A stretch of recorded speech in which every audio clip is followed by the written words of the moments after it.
Perkenalkan nama saya Lucia Usman. Umur saya sekarang 57, saya ibu dari 3 orang anak dan seorang cucu. Saya mau sedikit sharing, awalnya saya minum TR90 karena dari anjuran dokter saya.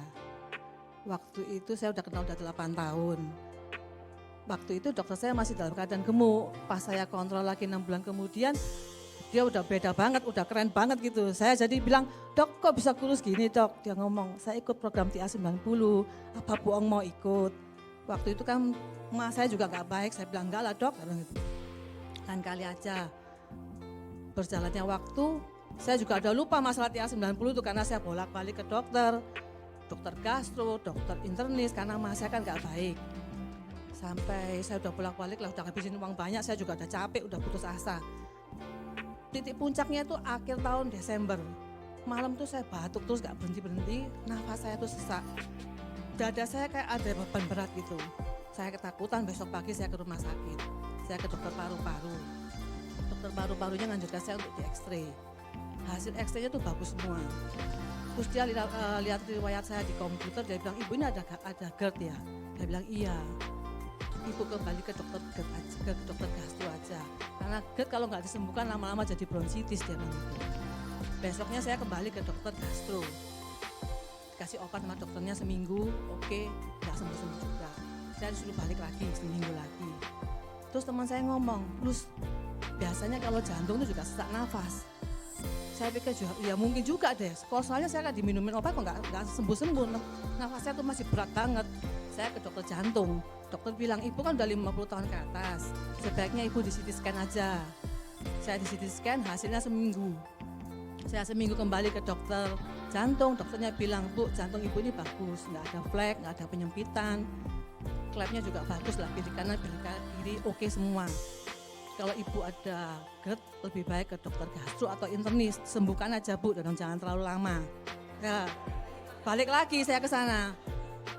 Saya dikasih obat lagi seminggu, nggak sembuh. 2 minggu nggak sembuh. Minggu ketiga dokternya bilang, ibu tes darah aja. Pagi saya tes darah, malam hasilnya keluar. Saya ditelepon sama suster, disuruh ketemu sama dokternya. Saya sama ajak suami saya. Pas saya lagi nunggu, saya ketemu dokter saya lagi, kenalan saya. Saya diajak, bu ayo ke Blue Green aja, dia bilang gitu. Enggak dok, saya bilang, saya lagi nunggu kok sama itu, saya mau dipanggil, saya jam 7 ini. Dokter jalan aja, saya bilang gitu, kapan-kapan deh, saya bilang gitu. Saya waktu dipanggil, saya masuk sama suami saya, dokternya ngomong panjang lebar, akhirnya dokter ngomong, ibu sebaiknya di kolonoskopi sama endoskopi aja. Suami saya bilang, loh ini kan baru kolonoskopi sama endoskopi, kenapa harus dijalankan lagi? Waktunya kan sangat deket gitu kan, menurut anak saya juga patologi di Melbourne. Dia bilang, ma nggak baik ma, apapun juga itu ada radiasinya, jangan terlalu deket. Akhirnya suami saya ngomong, kita minta waktu deh, besok kita kasih kabar. Besok pagi dokter kenalan saya, WA saya, Bu Ong bisa nggak minta hasil labnya itu? Saya kirim, dokternya ngomong, Bu Ong ini semuanya baik, nggak ada autoimun, nggak ada infeksi, nggak ada radang, semuanya baik.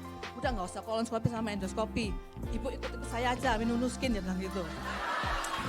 Terus dokter bilang, saya bilang, lo ini beneran dok, bisa sembuh ini, bilang gitu. Ya Bu Ong coba aja katanya, pasti sembuh. Saya pikir why not ya, saya nggak minum pun, GERD saya nggak pernah sembuh. Pantangan saya terlalu banyak dari dokter itu, saya nggak boleh makan ini, semua udah saya jalani, tapi tetap saya nggak sembuh-sembuh. Akhirnya saya bilang sama dokter, oke dok, saya bilang gitu, saya mau. Besoknya coach saya datang, saya dijelasin panjang lebar, cara minumnya gimana, cara makannya gimana.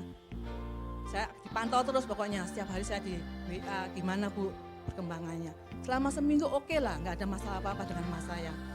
Saya terusin lagi sampai 90 hari. 90 hari ya puji Tuhan lah. GERD saya juga nggak pernah kambuh, mas saya oke. Berat badan saya juga turun. Asalnya saya dulu tuh nggak pernah makan sambal, sudah 2 tahun saya nggak pernah makan sambal karena GERD saya. Saya kan orang Surabaya, kalau makan tanpa sambal itu kan kayak orang nggak makan kan.